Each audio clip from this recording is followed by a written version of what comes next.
دوستان گرامی، اکنون میایم مغازه‌ای که درهای راسیسکی فروخته می شود. در داخل بیشترش درهای راسیسکی یعنی خواست خود شما بود. حالا مقصد نرخ نباشه پرسان میشیم، پیشکش شما میگردونیم. خب این درهای راسیسکی در سفری اول چند سومه راسیسکی یعنی 750 بلاروسی 750 سومون. خب درایی که روز در هم گوشت دوری سوی برم این سیاه شانی همون چه داری؟ همون این باینده بافتی میاد در تاجیکی ایش چی؟ در تاجیکی این چند سومه؟ این 850 سوم 850 سوم. این سفید همیشه همین درایی که کدوم شیشه داره همیو 750 سومون میسنه. این درایی که پشته ایوش اون راست برده ایوش.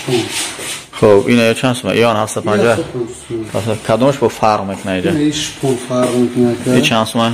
یا 1000 سومه با ارزون میشه. 1000 سومه. و چند سومه؟ همون 1000 سومون. خب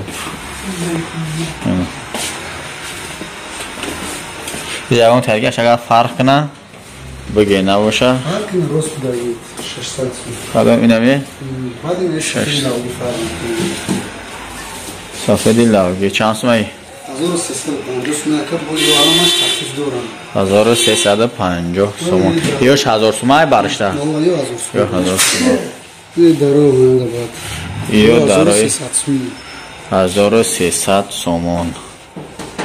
خب دو قلب دارایان دو زماک دارسته گلازاک داشته بودسته دارون و بیرون اوهن. خب انا ای زماکو شانی مکه برا میگفتی 220 سومه بالا ریاتی بالا 140 سومونی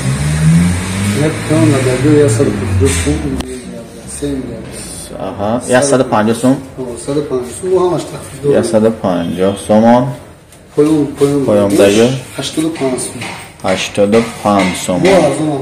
و این چسبک مرسلش یعنی هسته چسبک دست سر نشاید قیمتش 25 ای دستمات تا 25 سوم را.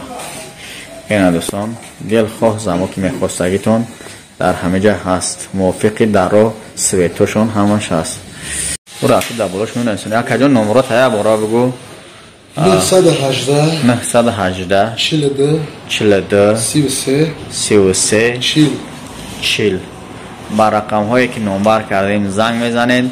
درهای راسیسکی تاجیکی درهای اوهانی دروازه رشوتکه تریزوهای پلاستیکی اومن چیزی که لازمه زنگ بزنید ایاکمون میپرسین. خب همشه با شما معلوماتی پرتر نرخوش خطی میگه و اگر لازم باشد زکاز میکنین.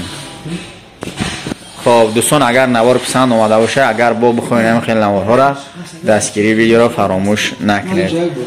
خب اگر دشوار نباشد یک لایک بذارید. خب تشکر زیاد.